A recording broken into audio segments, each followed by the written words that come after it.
એક તો ભાવનગર જિલ્લાના પ્રખ્યાત યાત્રાધામ બગદાણા ગુરુ આશ્રમ ટ્રસ્ટે ભક્તોને એક અપીલ કરી છે।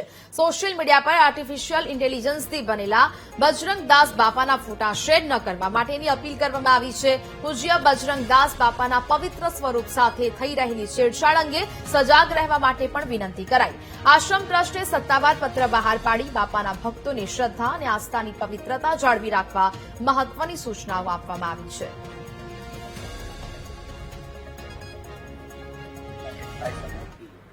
મારા સંતો, મારા ગુરુજનો, મારા ભગવાનો તમામ વસ્તુ વિષય ઉપર ધાર્મિક સાથે જોડાયેલા છે। એઆઈના માધ્યમથી એડિટ કરીને સમાજમાં પોતાની સસ્તી પ્રસિદ્ધિ માટે વર્તમાન સમયના યુવા પેઢીઓ જેનો ઉપયોગ કરે છે અને વ્યક્તિગત સ્વભાવમાં મને એવું લાગે છે કે એઆઈનો ઉપયોગ ટેકનોલોજીનો ઉપયોગ કરવો જોઈએ, સમાજમાં થવું જ જોઈએ। હું એનો વિરોધ નથી કરતો, પરંતુ જે આસ્થાઓ સંભાવનાઓ સાથે જોડાયેલી છે, આસ્થાઓ સાથે જોડાયેલી વસ્તુ વિષય ઉપર એનું ઉપયોગ નહીં થવું જોઈએ એવું વ્યક્તિગત મારું માનવું છે।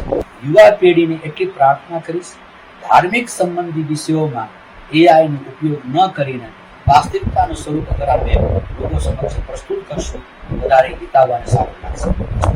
બગદાણા અવારનવાર હું જાઉં છું અને બગદાણા અમારું મોસાળે છે અને બાપાના ફોટાનો જે ચશ્માના અંતે એવું બધું પહેરાવીને એઆઈમાં જે વિડીયો બનાવે છે એ પૂરી રીતે યોગ્ય ન કહેવાય। આ રીતે ફોટા મુકાતા નથી, જે મૂકે છે એની માથે કાયદેસરની કાર્યવાહી થવી જોઈએ, કેમ કે આ ફોટા આપણા તો બધા બનાવીને મૂકે છે, પણ હવે બાપા સાધુ સંતોને મહાત્માઓને બધાને આ જે ફોટા બનાવીને મોકલે એ સારી વસ્તુ નથી।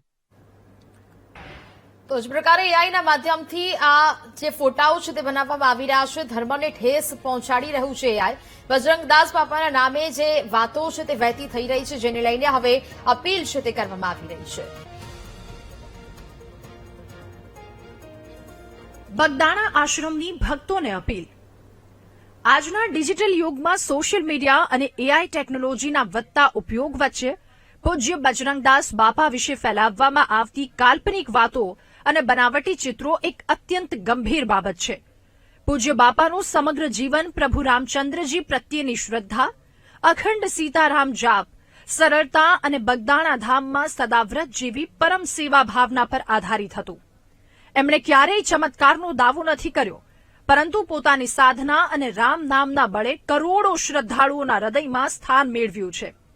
આજે માત્ર વ્યૂઝ અને લાઇક્સ મેળવવાની ઘેલછામાં લોકો એઆઈ વડે કલ્પનાશીલ ફોટા અને મનઘડત કહાનીઓ જોડી રીલ્સ બનાવી રહ્યા છે, જે પૂજ્ય બાપાના વાસ્તવિક અને પવિત્ર સ્વરૂપ સાથે એક મોટો અન્યાય છે।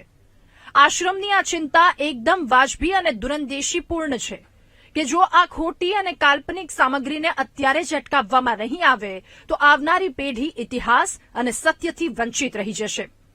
ભવિષ્યમાં લોકો આ એઆઈ દ્વારા જનરેટ થયેલા ચિત્રો અને વાર્તાઓને જ સાચું માની લેશે, જેનાથી બાપાનું મૂળ સ્વરૂપ અને એમનો સાચો ભક્તિ સંદેશ ધીમે ધીમે ભૂલાઈ જવાનો મોટો ભય છે।